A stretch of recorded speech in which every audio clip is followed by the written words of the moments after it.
Selamat pagi anak-anak, apa kabar? Tuhan memberkati, sehat ya. Sudah lama kita tidak ketemu. Jadi pagi hari ini kita bertemu lagi dengan Bu Clara dan pelajaran biologi tentunya. Pada materi bab pertama yaitu tentang pertumbuhan dan perkembangan. Bagaimana kabarnya? Tambah berat badan berapa kilo? Ayo. Liburnya kan lama toh? Ya.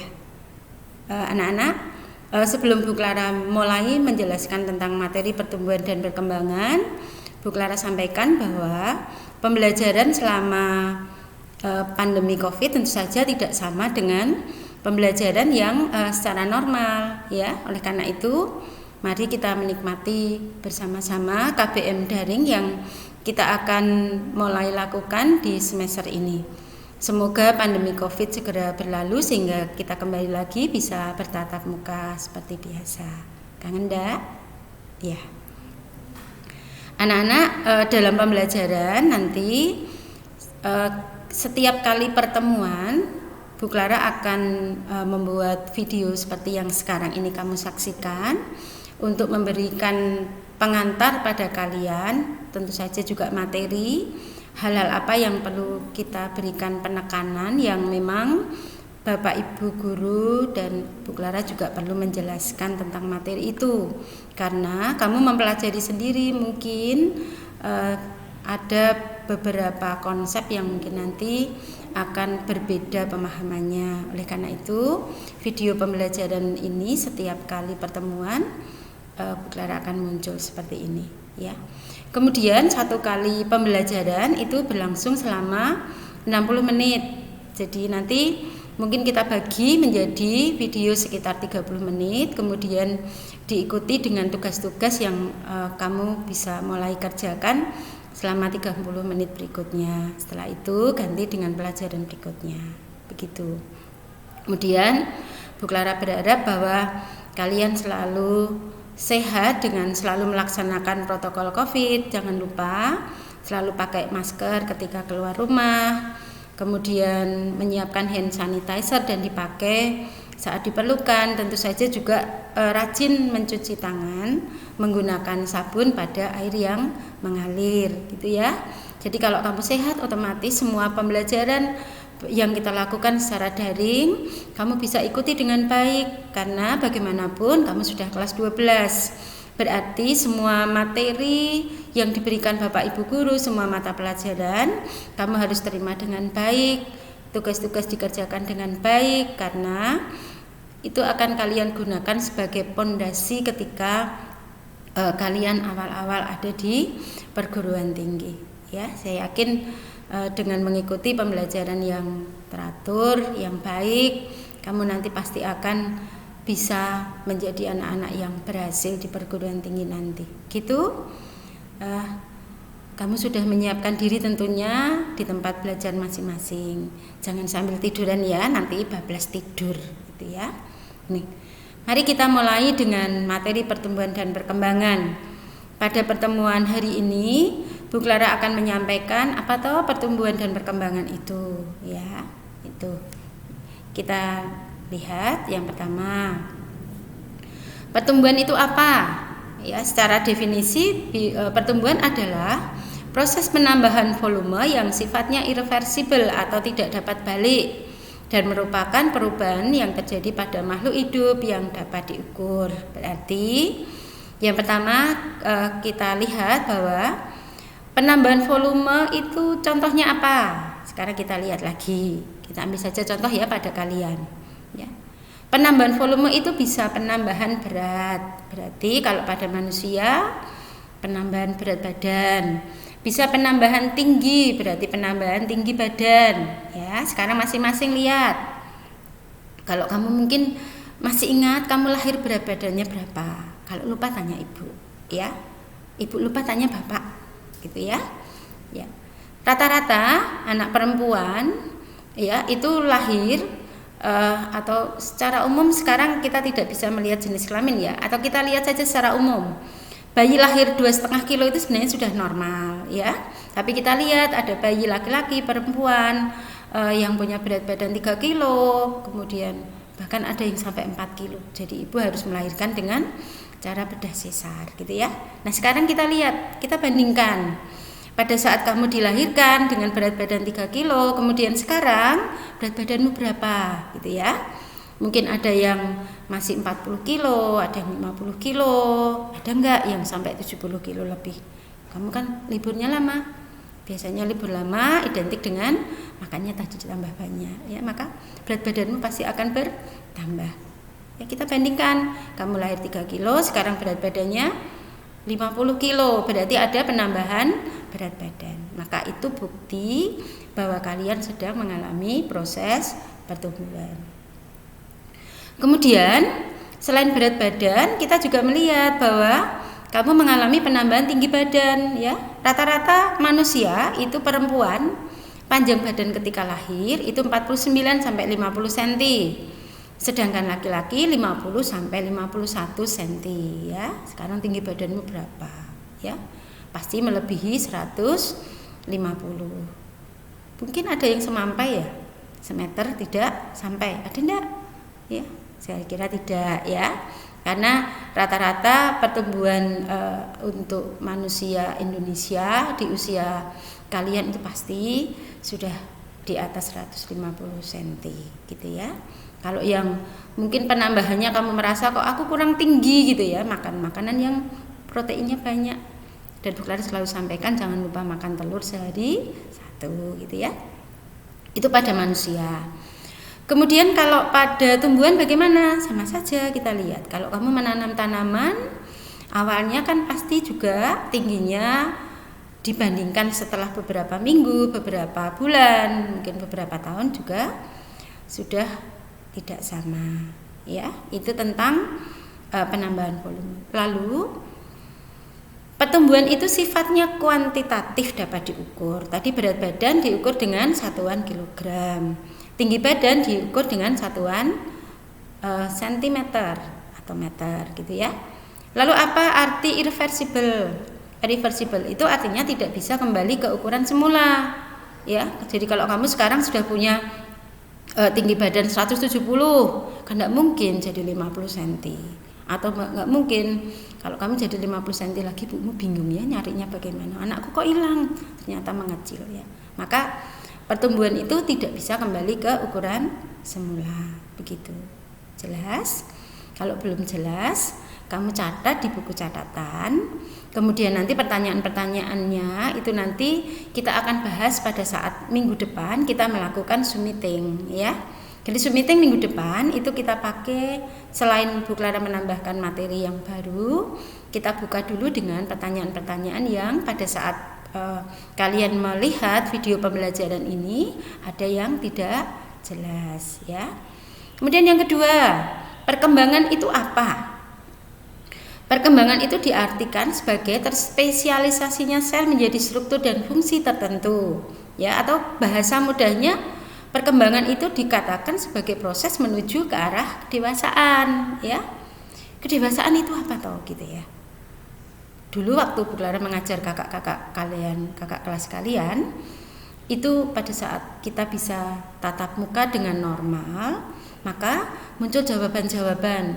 Kedewasaan itu berarti kalau ada anak kecil yang bisa berperilaku seperti orang dewasa, misalnya ada anak kecil 5 tahun ya, lihat rumahnya kotor maka diambil sapu kemudian dia menyapu tanpa disuruh ya. Mungkin lihat piring-piring di atas meja makan berserakan, lalu anak itu mengambil piringnya atau setelah makan dia membawa piringnya ke tempat cuci piring dan dia cuci piring gitu ya. Maka ketika kita melihatnya sebagai sebuah sikap ya, bahwa anak kecil sudah bisa seperti orang dewasa ya. Benarkah demikian? Bukan anak-anak ya. Kalau dalam biologi, perkembangan itu diartikan sebagai proses menuju kedewasaan yang ditandai dengan telah terbentuknya sel kelamin ya. Kita mengingat kembali materi reproduksi pada manusia. Pada wanita terbentuknya sel kelamin ditandai dengan telah terjadinya proses menstruasi. Ya, menstruasi itu bukti bahwa sudah dihasilkan ovum tapi ovum tidak dibuahi maka dikeluarkan. Itu kalau perempuan. Kalau laki-laki bagaimana? Kan nggak ada laki-laki yang mengalami menstruasi, ya.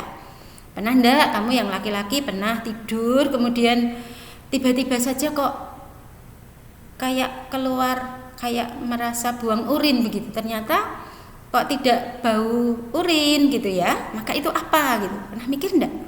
Atau pernah tanya enggak sama orang tua, mama ini apa toh gitu ya? Mungkin pada saat itu kamu tidak menyadari bahwa ternyata itu yang kita sebut dengan istilah mimpi basah ya, karena kamu tidak menstruasi ya, mekanisme pengeluaran spermanya dengan cara itu gitu ya. Ternyata itu adalah sperma yang diproduksi kemudian dikeluarkan. Berarti kalau wanita sudah menstruasi, yang laki-laki sudah mengalami mimpi basah, berarti sudah mengalami proses kedewasaan ya. Nah, anak yang pada manusia pertumbuhan perkembangan kita tidak akan bicarakan lagi, karena kan kita sudah bahas itu pada saat kita belajar tentang reproduksi pada manusia. Oleh karena itu di materi kelas 12 itu yang akan kita bicarakan itu adalah pertumbuhan pada tanaman, perkembangan juga pada tanaman ya. Lalu perkembangan pada tanaman itu indikatornya apa gitu ya, kan nggak ada tanaman menstruasi dan mimpi basah, malah medeni ya. Nah, kita ingat kembali materi kelas 10 tentang plantae ya, bahwa tumbuhan itu dibagi menjadi dua kelompok, berspora dan berbiji. Kita ambil saja yang mudah, yang berbiji. Yang berbiji juga kita bagi menjadi dua kelompok gitu ya, yaitu spermatofita dan yang dibagi menjadi gimnos dan angiosperme.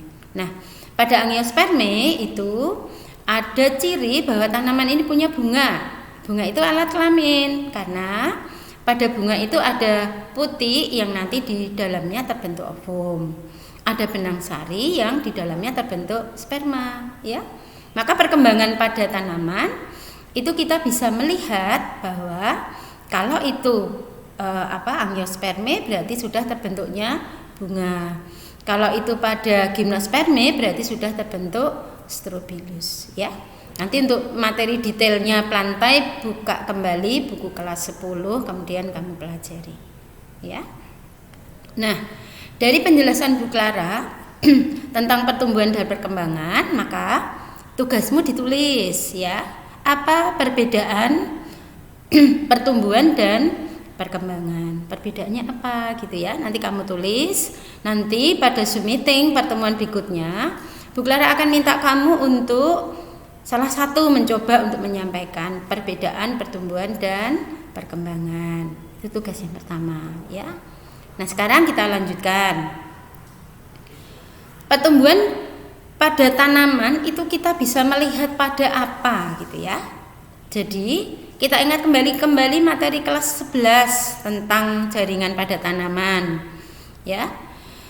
Jaringan pada tanaman kan kita kelompokkan menjadi dua, ada jaringan meristem dan jaringan permanen. Yang salah satu perbedaannya adalah bahwa jaringan meristem itu selnya masih bisa membelah, jaringan permanen selnya tidak lagi membelah ya. Oleh karena itu kalau kita mau lihat pertumbuhan pada tanaman, melihatnya dari mana ya? Kita lihat pada tanaman itu yang ada meristemnya itu kan di ujung akar dan di ujung batang ya. Otomatis nanti penambahan tinggi tanaman itu bisa kita lihat kalau jaringan meristem pada batang membelah, berarti batangnya bertambah tinggi. Kalau itu meristem pada akar, berarti akarnya bertambah panjang gitu. Kemudian ada meristem lain yang letaknya tidak di ujung, yaitu di kambium, dan ini hanya kita jumpai pada tanaman dikotil. Masih ingat dulu kamu Bu Clara minta untuk mengukur diameter tanaman mahoni di depan sekolah kita ya. Sekarang kamu ukur lagi coba, lalu bandingkan. Yang ukurnya tapi besok kalau udah tidak ada corona ya, kamu bisa datang ke sekolah, diukur lagi lalu kita bandingkan ya. Jadi pada saat kamu mengukur 1 tahun yang lalu ya kurang lebih dengan pengukuran yang sekarang, tentu saja diameter itu sudah mengalami perubahan, dan ini dikatakan bahwa tanaman itu sudah mengalami proses pertumbuhan ya. Kemudian setelah sel-sel meristemnya membelah, kita pakai logika coba. Kalau sel meristem membelah, hasilnya sel apa? Meristem juga kan? Ya. Lalu bagaimana dengan sel-sel pada tanaman yang lain yang bukan meristem? Pada jaringan permanen itu kan ada epidermis, ada parenkim, ada xilem, ada floem, ada kolenkim, dan ada sklerenkim. Ya, sementara sel yang membelah untuk membentuk sel yang baru itu meristem. Lalu bagaimana bisa menjadi sel-sel yang lain itu? Maka ciri pertumbuhan pada tanaman itu kita juga melihat bahwa terjadi diferensiasi sel dari jaringan meristem kemudian menjadi jaringan-jaringan yang berbeda, sehingga kemudian sel-sel pada tanaman menjadi lengkap ya. Itu. Ada pertanyaan? Kalau ada dicatat lagi dan kita akan bicarakan pada saat Zoom meeting di pertemuan yang kedua itu ya. Dan kita lanjutkan tentang perkecambahan yang ketiga. Jadi kita sudah bicara tentang pertumbuhan itu apa, kemudian perkembangan itu apa. Nah sekarang kita bicara tentang perkecambahan. Nah lihat kecambah enggak anak-anak? Ya. Mungkin kalau sebagai gambaran ya, kalau kita makan makanan apa yang makannya pakai kecambah. Ya, soto ya, rawon gitu ya. Lalu kecambah itu dari apa toh? Ya, yang pada soto dan pada rawon itu biasanya dari biji kacang hijau ya. Lalu apakah yang namanya kecambah itu harus dari biji kacang hijau? Tidak ya. Kecambah itu adalah semua ditumbuhkan dari biji apa saja. Ketika akarnya tumbuh ke bawah, batang tumbuh ke atas, itu sudah bisa disebut sebagai proses perkecambahan. Dan yang muncul kecambah gitu ya. Cuma kan tidak mungkin toh kita buat soto kecambahnya pakai kecambah dari biji kelapa. Wih, makannya piye ya. Jadi biji kelapa itu sama kalau kita tumbuhkan ya, ke bawah tumbuh akar, ke atas tumbuh batang. Ya, lalu kita sebut sebagai tunas kelapa, itu kecambah juga. Hanya kan tidak lazim untuk dipakai kecambahnya langsung kita makan seperti halnya kecambah pada tanaman toge atau pada toge yang kita jumpai sehari-hari. Nah, sekarang yang menjadi pembahasan adalah bagaimana dari sebuah biji bisa menjadi kecambah. Anak-anak, saya mengingatkan kembali dulu lagi bahwa materi kelas 11 ya. Biji itu punya dua komponen. Yang pertama adalah lembaga, yang kedua adalah endosperm ya. Nanti akar, batang, daun muncul dari lembaga. Sedangkan endosperm itu merupakan cadangan makanan yang dipakai untuk menumbuhkan akar, batang, dan daun. Kenapa dibutuhkan endosperm? Karena biji itu kan tidak bisa melakukan fotosintesis karena dia belum punya akar, batang, daun. Maka untuk menumbuhkan akar, batang, dan daun itu menggunakan cadangan makanan dari endosperm gitu ya. Maka urut-urutannya bagaimana? Ya. Ketika sebuah biji yang kering kena air ya, itu bisa dengan cara kita rendam atau bisa kita lihat ketika turun hujan tiba-tiba saja di depan rumah kita, loh kok ada tanaman padahal kita tidak menanam. Maka secara logika di situ kemungkinannya sudah ada biji yang diterbangkan angin jatuh ke tanah, kemudian kena hujan, lalu muncul akar dan batangnya gitu ya. Mengapa biji kalau kering tidak bisa tumbuh akar dan batang? Sementara kalau basah kemudian kok akar batangnya bisa muncul ya, Bu Clara jelaskan. Pada biji itu di dalamnya ada hormon namanya giberelin. Ya, hormon giberelin itu ketika biji kering tidak aktif. Maka ketika ada air masuk ke dalam biji, kemudian air itu akan mengaktifkan hormon giberelin.